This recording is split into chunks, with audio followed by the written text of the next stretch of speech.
नमस्कार, मी प्रणाली Kshirsagar. I love Nagar news मध्ये तुमचं स्वागत. आज आपल्यासोबत निसर्ग अभ्यासक जयराम सातपुते सर आहेत. नमस्कार सर. नमस्कार सर, सगळ्यात आधी मला हे जाणून घ्यायला आवडेल की तुमचं या निसर्ग अभ्यासातला प्रवास कसा चालू झालाय.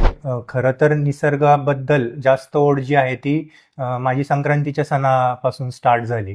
म्हणजे आपण बघतो की सगळेजण संक्रांतीच्या सणाला पतंग उडवत असतात, पण या पतंगामध्ये जे पक्षी घायाळ व्हायचे, मग त्यांच्यावरती खूपदा उपचार करण्याची सिस्टीम आपल्या वन विभागाकडे उपलब्ध नसायची. मग त्या पक्ष्यांवरती कुठेतरी उपचार झाले पाहिजे म्हणून मी एक बर्ड हेल्पलाईन म्हणून जो उपक्रम आहे तो घराच्या गच्चीवरती सुरू केला. मग आम्ही त्याची ऍडव्हर्टाईज करायचो आणि संक्रांतीच्या काळात जेवढे काही पक्षी इंज्युअर्ड व्हायचे तर त्यांच्या सगळ्यांवरती उपचार करून मग त्यांना निसर्गामध्ये पुन्हा मुक्त करायचो. आणि मग हळूहळू दुसऱ्या गोष्टींची सुद्धा आवड वाढत गेली. मग वनस्पतींचा अभ्यास, कीटकांचा अभ्यास, फुलपाखरांचा अभ्यास, त्यांचं संवर्धन, म्हणजे निसर्ग जो आहे तो या सगळ्या घटकांनी बनलेला आहे आणि या प्रत्येक घटकाचं संवर्धन हे जे आहे ते आपल्याकडून व्हायला हवं. आणि म्हणून मग अशा पद्धतीने वेगवेगळ्या घटकांवरती अभ्यास सुरू केला. अच्छा. आणि सर, तुम्हाला प्रेरणा कुठून मिळाली की आपण हे काम सुरू करावं, अशी प्रेरणा कुठून मिळाली? आता निसर्गाचा जो अभ्यास आहे तो करत असतानाच मग असं मनामध्ये आलं की नंतर मी 2 डिसेंबर 2005 ला सेवेमध्ये रुजू झालो आणि विद्यार्थ्यांशी जास्तीत संपर्क यायला लागला. मग नंतर अशी प्रेरणा मिळाली की आपण जो आपला अभ्यास आहे तो आपल्यापुरताच मर्यादित न ठेवता आता आपल्याकडे पूर्ण समुद्र अवेलेबल आहे. आपण प्रत्येक मुलांमध्ये जर हे निसर्ग प्रेम रुजवण्याचा जर प्रयत्न केला तर नक्कीच हे याची गरज सुद्धा जास्त आहे आणि ते वेगाने वेगवेगळ्या ठिकाणी घटकांपर्यंत आपण पोहोचू शकतो. मग वेगवेगळे उपक्रम आम्ही हाती घेतले. त्याच्यामध्ये पक्षी निरीक्षणाच्या आम्ही सहली आयोजित करायचो. त्याच्यामध्ये मुलांना पक्ष्यांबद्दलचं, वेगवेगळ्या घटकांबद्दलचं ज्ञान आम्ही द्यायचो.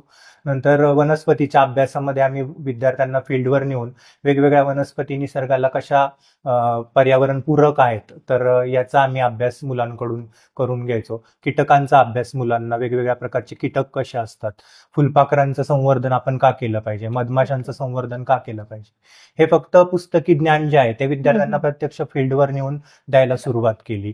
आणि मग त्याच्यामधूनच 2005 साली आम्ही जैवविविधता संशोधन आणि संवर्धन समूह नावाचा एक समूह स्थापन केला आणि त्याच्या माध्यमातून आम्ही दरवर्षी वेगवेगळ्या उपक्रम घेत असतो. त्याच्यामध्ये जे काय हौशी निसर्गप्रेमी आहेत किंवा विद्यार्थी आहेत ते वेगवेगळ्या माध्यमातून आमच्याशी जोडले जातात आणि आपल्या आवडीच्या निसर्गाच्या घटकाबद्दल ते ज्ञान घेत असतात आणि या उपक्रमाच्या माध्यमातून निसर्गाप्रती योगदान सुद्धा देत असतात. ओके. सर, तुम्ही चांदबेबी महालावरती जे तुम्ही आणि तुमच्या टीमने जे निरीक्षण केलं तर त्याबद्दल तुम्हाला काय, म्हणजे अनुभव काय आला त्यावेळेस तिथे?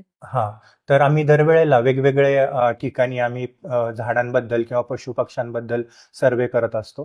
तर आपण बघतोय की निसर्गाच्या जे काही वातावरण मध्ये बदल होत चाललाय तर त्याच्याबद्दल आपल्याला संदेश देणारे काही पर्यावरणातले घटक असतात.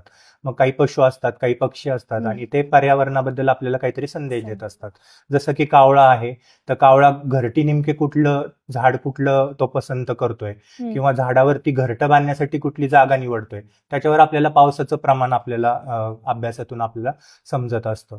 तर यावर्षी आम्ही चांदबेबी महाल परिसरामध्ये एक सर्वे केलेला आहे. तर त्याच्यामध्ये जे पळसचं जे झाड आहे, केशरी रंगाची फुलं जे आहे असतात तर ते एकदम खूप सुंदर दिसतं. तर त्या झाडावरती आम्ही विशेषतः यावेळेस निरीक्षण केलंय. तर तो पळस जो आहे तो मार्च महिन्यामध्ये बहरणारा वृक्ष आहे आणि मार्च महिन्यामध्ये तो वृक्ष जेव्हा बहरतो तेव्हा तिथून पुढं खऱ्या अर्थाने उन्हाळ्याला सुरुवात होते असं मानलं जातं.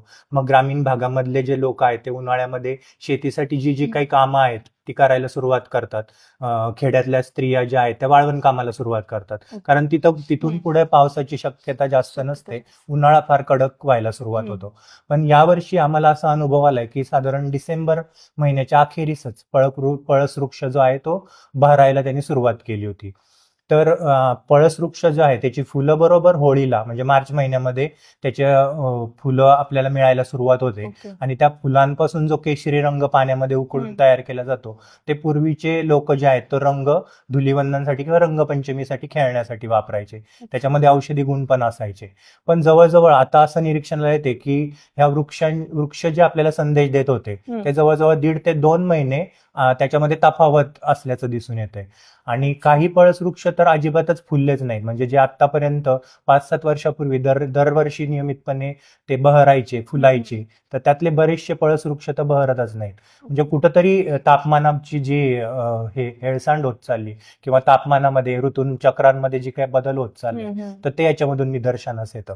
दुसरा एक आपल्याला पावसाबद्दल संदेश देणारा वृक्ष जो आहे तो म्हणजे बहावा.